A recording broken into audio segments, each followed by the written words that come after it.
The year is 2056. I walk out my back door into the cool morning air. The sun is just starting to warm the leaves of the giant chestnut trees. These trees form the high canopy of our food forest. My granddaughter Maya runs ahead of me. She carries a small basket. She knows exactly where to go. She heads straight for the patch of strawberries growing under the apple trees. Their sweet scent fills the air.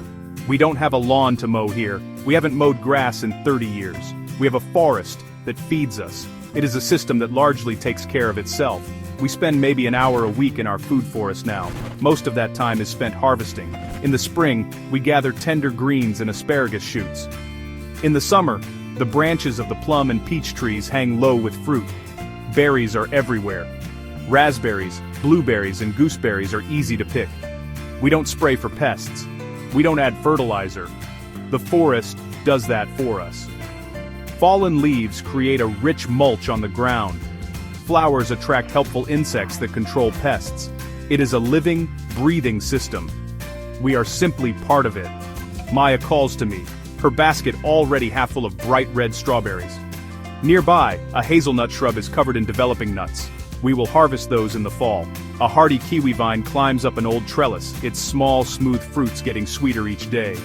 I remember when this was just a flat, boring lawn. It took so much work. We had to mow it, water it, and feed it with chemicals. Now, the work is a gentle joy. It is the simple act of gathering the incredible bounty that surrounds us. This is what it means to work with nature, not against it. This morning, our harvest is simple. We gather some strawberries for breakfast. We pick a few handfuls of sorrel and walking onions for a salad at lunch. We check on the pawpaw fruits, which are still green. They will be ready in late summer. Their flavor tastes like a mix of banana and mango. It is a taste of the tropics, grown right here in our temperate backyard. This forest is our grocery store. It is our pharmacy. It is our sanctuary. It is the result of a decision we made long ago. We decided to plant a paradise. Many people ask me what a food forest is. They think it might be a vegetable garden, or maybe it is an orchard full of fruit trees. It is much more than either of those things. A food forest is a garden designed to look and act like a natural forest. But instead of only wild plants, we choose plants that provide us with food, medicine, and other useful things. It is a human-designed ecosystem. The goal is to create a system that is sustainable and productive. It cares for itself, just like a wild forest does. Think about a traditional vegetable garden. You have to till the soil every year. You plant seeds, water them, and pull weeds all summer. At the end of the season, you harvest, and the garden is empty again. An orchard is a little different. It has trees that live for many years, but it is usually just one type of tree, planted in neat rows. It often needs a lot of spraying and pruning. A food forest combines the best of both. It uses perennial plants, which live for many years, and it mixes many different kinds of plants together in a way that helps them all grow strong. The key idea is to copy the structure of a young natural forest. A forest has layers. There are tall trees, smaller trees, shrubs, and plants on the ground. A food forest has these same layers, but we choose the plants for each layer. The tall trees might be pecans or chestnuts. The smaller trees could be apples or pears. The shrub layer might have blueberries and currants. The ground is covered not with grass, but with edible ground covers like mint or wild ginger. It is a complete, three-dimensional garden. This system is powerful because the plants work together. Tall trees provide shade for plants that need it. Some plants like beans and peas add nitrogen to the soil. This feeds the other plants. Deep-rooted plants pull up nutrients from deep in the ground. When their leaves fall, these nutrients become available to shallow-rooted plants. This community of plants creates a healthy, resilient system. It needs very little work from us once it is established. It is a true partnership with nature. The idea of a food forest is not new.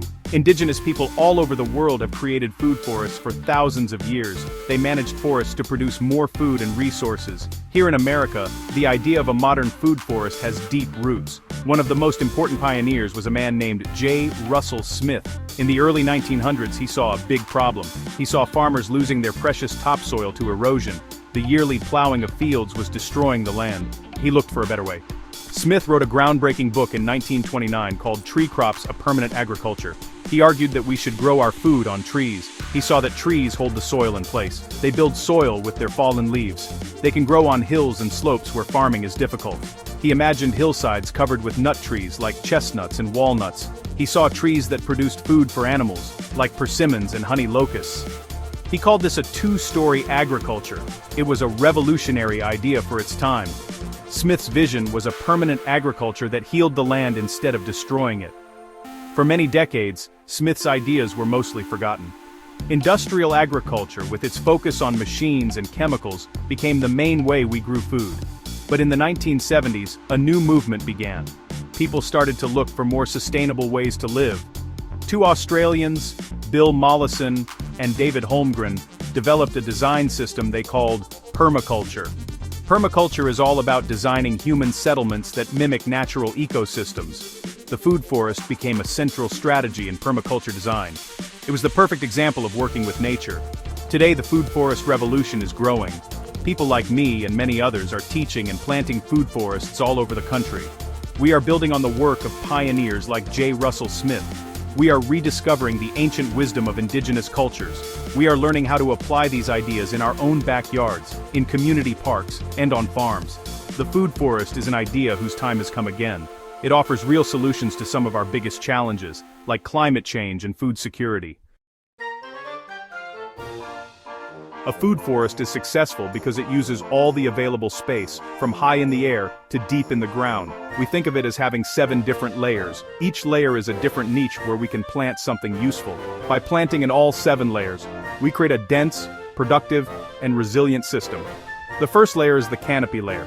These are the tallest trees, like the oaks in a natural forest. In a food forest, these could be large nut trees like black walnuts or hybrid chestnuts. In warmer climates like California or Florida, you might plant a pecan or mango tree. These trees provide the upper structure. Beneath the tall canopy, we have the low tree layer. These are smaller trees that can tolerate some shade. This is where most of our classic fruit trees fit. Think of apple, pear, peach, and cherry trees. In the south, this could be a citrus tree or a loquat. In the Pacific Northwest, you might plant a fig tree. These trees are often the main producers of fruit in the food forest. They are small enough to be easy to harvest. They create a dappled light environment on the forest floor, which many other plants enjoy. The third layer is the shrub layer. These are woody plants that are smaller than the low trees. This layer is perfect for berries. Blueberries, which like acidic soil, can be planted under pine trees. Raspberries, gooseberries, and currants grow well in the partial sun at the edge of the forest. In warmer regions, this layer might include a pineapple guava. In colder regions, you could plant a hardy Nanking cherry or a Saskatoon berry. This layer adds a huge amount of diversity and provides fruit from early summer to fall. The last 4 layers fill in all the remaining space. The herbaceous layer includes non-woody plants like comfrey, which is great for building soil, or rhubarb and asparagus. The ground cover layer protects the soil and suppresses weeds. Instead of grass, we can plant strawberries, mint, or wild ginger. The vine layer climbs up trees and trellises. This includes grapes, hardy kiwis, or passion fruit in warmer zones. Finally, we have the root layer. This is where we grow root crops like potatoes, Jerusalem artichokes, and ground nuts. By planting in all 7 layers, we create a garden that is truly abundant. When people see our mature food forest today, they see the ease and the abundance. They see us harvesting fruit with little effort. But it did not start this way. The first few years of establishing a food forest are the hardest. They require planning, hard work, and a lot of patience. Our journey began with a typical suburban backyard. It was a flat rectangle of grass. The first step was to get rid of the lawn. We did not use chemicals. We used a technique called sheet mulching. We laid down layers of cardboard and covered them with wood chips, compost, and straw. This process took time and a lot of physical labor. We had to haul wheelbarrows full of organic matter. We spent entire weekends building the soil. This is the foundation of the food forest. Healthy soil means healthy plants. Once the ground was prepared, it was time to plant. We started with the largest trees, the canopy layer. They were so small back then, just thin saplings. It was hard to imagine them as the giant chestnut trees they are today. We had to dig many holes and make sure each tree was planted correctly. The first 3 to 5 years are a race. We were trying to get our chosen plants established before the weeds took over. We had to do a lot of weeding. We also had to water the young trees and shrubs regularly, especially during dry spells. We added more and more plants each year, filling in the layers. We planted nitrogen-fixing shrubs, like gumi berry, to help feed the soil. We planted comfrey around our fruit trees. Their deep roots pull up nutrients, and their leaves make a great fertilizing mulch. It was a constant process of observing, planting, and mulching. There were challenges and failures. Some plants did not survive the winter. Others were eaten by deer. We learned from our mistakes. We learned which plants grew well in our specific soil and climate. Slowly, over time, a shift happened.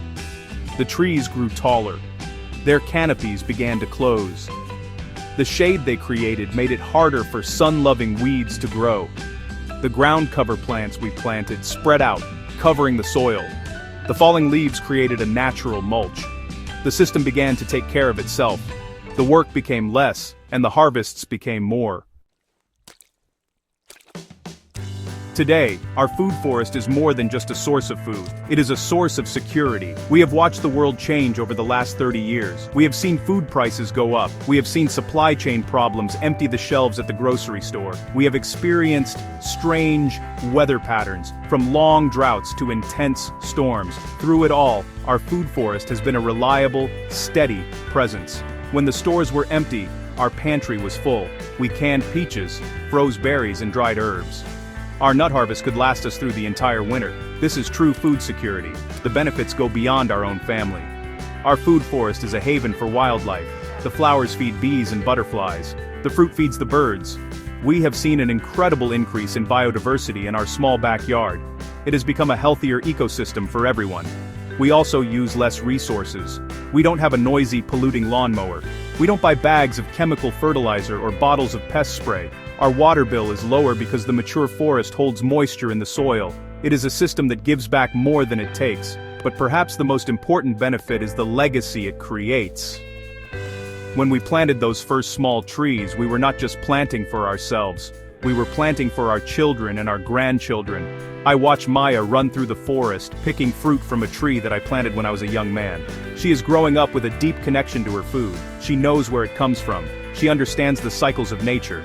This is a gift that cannot be bought. It is a living inheritance that will continue to grow and provide for generations to come. I encourage you to take the first step. You do not need to transform your entire yard overnight. Start small. Plant one fruit tree, plant a berry bush, replace a small patch of lawn with some perennial herbs and strawberries. Learn about one new plant that can grow in your area. The journey of 1,000 harvests begins with a single seed. By planting a food forest, you are planting hope. You are creating a future that is more abundant, more resilient, and more delicious for everyone. The long-term rewards are greater than you can possibly imagine.